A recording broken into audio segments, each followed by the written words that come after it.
A Facebook hacker beat my two-factor authentication, bricked my Oculus Quest, and hit the company credit card. Bricked the Oculus Quest, huh? How is your Oculus Quest bricked? Well, I've already told you guys how this happens. If you haven't been following the action on Twitter, or you may not have noticed I vanished from Facebook and Instagram, this was just the beginning. In this post, I'll run you through the timeline, share what I've pieced together, and post updates as they unfold. Let me encourage you to follow Code Red Play and whatever, and I'll alert you when these occur. So, stop using Facebook. Get yourself off of that garbage platform and everything it owns immediately. That's the warning you guys need to heed from this. While I slept like I was dead after staying up too late watching Hulu, my Facebook account was disabled for violating community guidelines. So text from my wife who works remotely. You okay? What she saw from her view was a Facebook notification that I changed my profile photo a few minutes ago, but by the time she clicked on it, my account was disabled. By the time I woke up, she was excited, thinking that I decided to quit Facebook. Oh man, his wife sounds like a great person. She had downloaded all of her data and was ready to quit too. She's always been the smartest person in the house. That's the lesson you should take away. At this point, even if Facebook reinstates your account, stay off of that shit. I woke up to see the texts and emails, and I knew I was at least a little screwed, but I had no idea the scope of the mess that had begun. I followed Facebook's procedure for essentially clicking here to dispute the account deactivation, which requires you to take and upload a photo of a government-issued ID just to speak with someone. I did this thinking I would reclaim the account, secure and shut down my pages, and just be done with Facebook. At least you're willing to walk away. That's good. Yeah, I found it interesting they didn't let me enter a description or an explanation of what happened, so I wasn't able to tell anyone. I was asleep. Someone is going to have to explain to me what even happened, but I assumed that part would come later. I submitted the ID and photo and waited. They rejected my appeal at that stage about 18 minutes later. By a human bot, I'm sure. So I reached the end of the road with Facebook that quickly. None of the help links work for a disabled account except the one that allows you to make an appeal, which they just rejected. Me and Facebook were clearly through. Such a fair and open and transparent system they got. It's just so easy to avoid being kicked off of Facebook if you're just not a bigot. Then I remembered my Quest headset in the other room. Yeah, you guys remember me warning about this? I was warning against getting an Oculus the moment Facebook bought it. Some people didn't listen. And now you get your Facebook account banned, you brick your Oculus too. Isn't it fucking great? So while I am not a massive presence in the VR community, I did buy a Quest 1 headset 2 years ago, which I used to check out what's going on in VR development, show it around to friends and family, and keep up with that part of the game industry. I even registered as an Oculus developer and made a Unity development content for Patreon for a short time. I haven't spent a fortune on my Oculus library, but I damn sure didn't want to lose what I had because some asshole took over my account while I slept. Now, here's the thing. Did you really get hacked, or did Facebook just find some reason to ban you from something you said 6 years ago? Yeah, too bad. I quickly discovered. I put on my Quest headset and tried to log in with my Facebook account, just as I assumed. No go. The Quest 1 will let you back out and log in with an Oculus account, which I tried, but a message let me know that since I had merged accounts and they strongly suggested I did, I would have to use my Facebook account. My Oculus library was locked up out of reach. Ain't it great? Never buy anything that Facebook has a part of. The problem was that they seemed to be referring to the same review process Facebook had just rejected. By this time, our son had gotten out of bed, my wife made him breakfast, and we had plans to go play a couple rounds of disc golf, my current sport obsession, and I wasn't going to let this absolute garbage ruin his day too. At 8 a.m., we headed out and started our day. 11:30, text from my wife. Hun, did you buy something on Facebook? I had not, but I asked her to show me. On occasion, I've run ads on Facebook to promote Code Right Play, this site. Game Dev Breakdown, my podcast. See, this is a nice way to insert your self-shills, your plugs, right?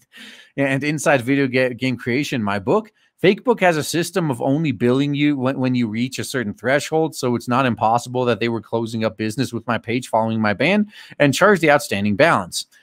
It still didn't sound right to me because I'd only spent $10 in recent months and almost certainly we'd already paid it.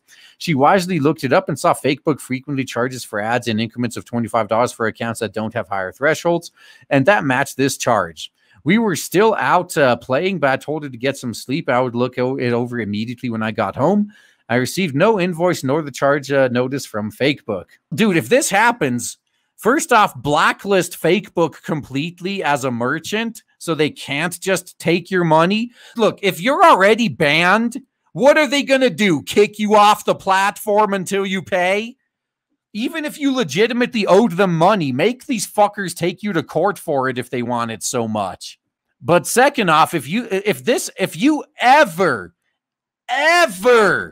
get a mystery charge on your credit card, you call your fucking credit card company immediately and have that whole thing on hold until you clear it up.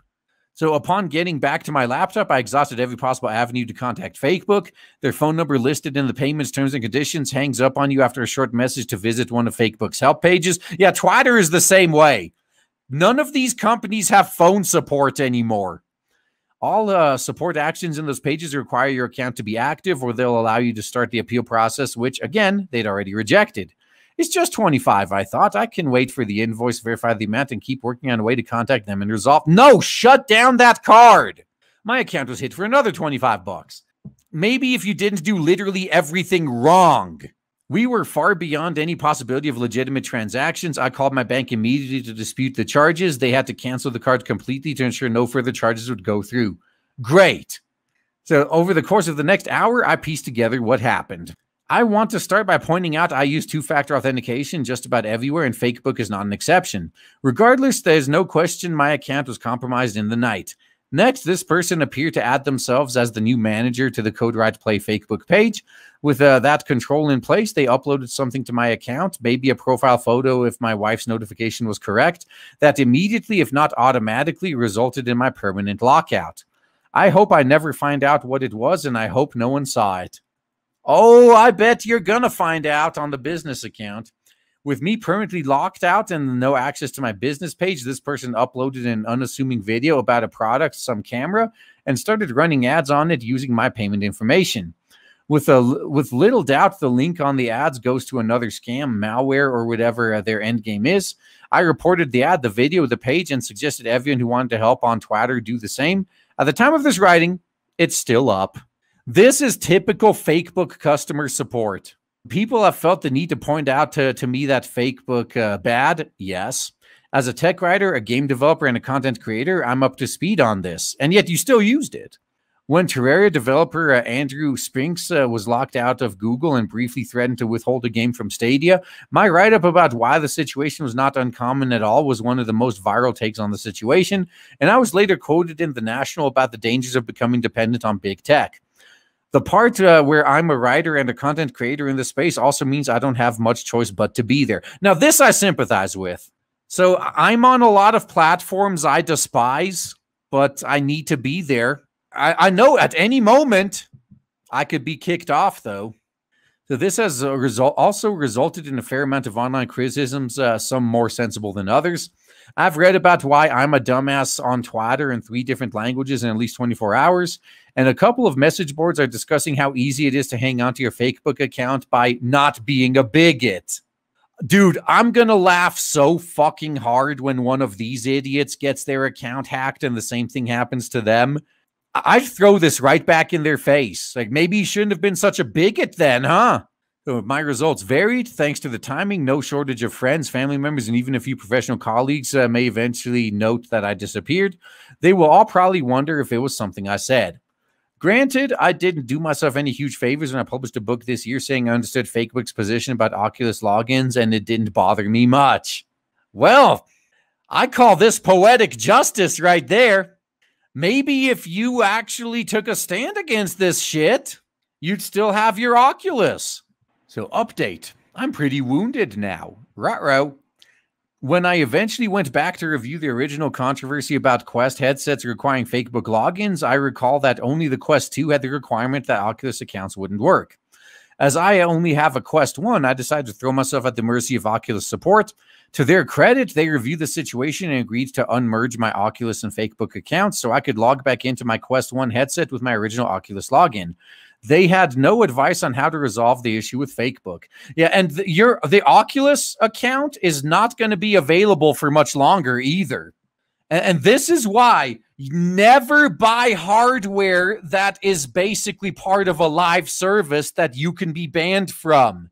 Imagine spending hundreds of dollars on a piece of hardware that you could be banned from using. Fuck that shit, and fuck anyone who enables this at this point. And so my Oculus library is back for now until your Oculus account gets phased out of existence soon. And I can use it with my rapidly aging Quest 1 headset, knowing I can never use it with a Quest 2 headset and wouldn't at this point if I could. There's no reason for me to buy anything else from the company, hardware or software, especially if the fucking hardware is tied to the software. And the idea of developing a product of my own for the platform is right out the window. I've gone from a position of caution about Oculus plus Fakebook to a position of run and don't look back. At least you're pushing the right message at the very end.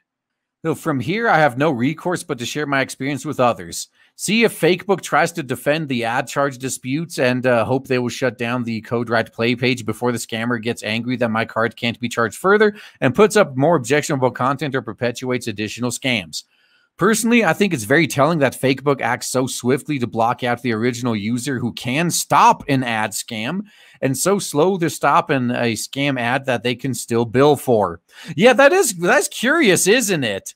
It's almost as if they're letting this run as long as possible on purpose while still maintaining plausible deniability so they can make some shekels, huh? I'm extremely skeptical about the idea that they can't identify this well-orchestrated pattern and disrupt it earlier in the process before they get to hit a user's credit card. Their current response looks extremely self-serving. That's right. Someone asked if I'd consider taking Fakebook to court. Initially, my answer was, of course not. That was when I thought they just kicked me off the site over a hack. They can do that for all I care. Fakebook does, however, have an arbitration clause, a process that does not require a lawyer.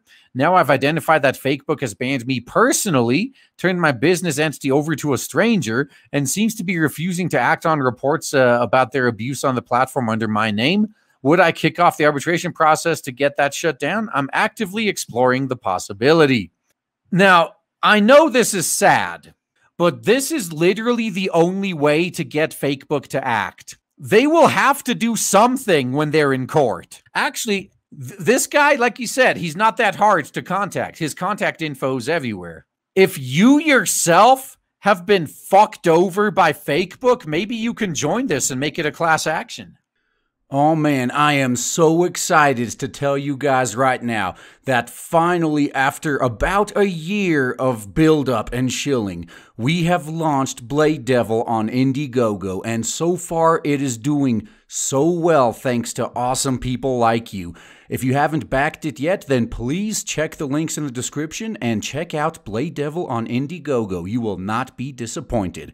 Looking forward to seeing you there.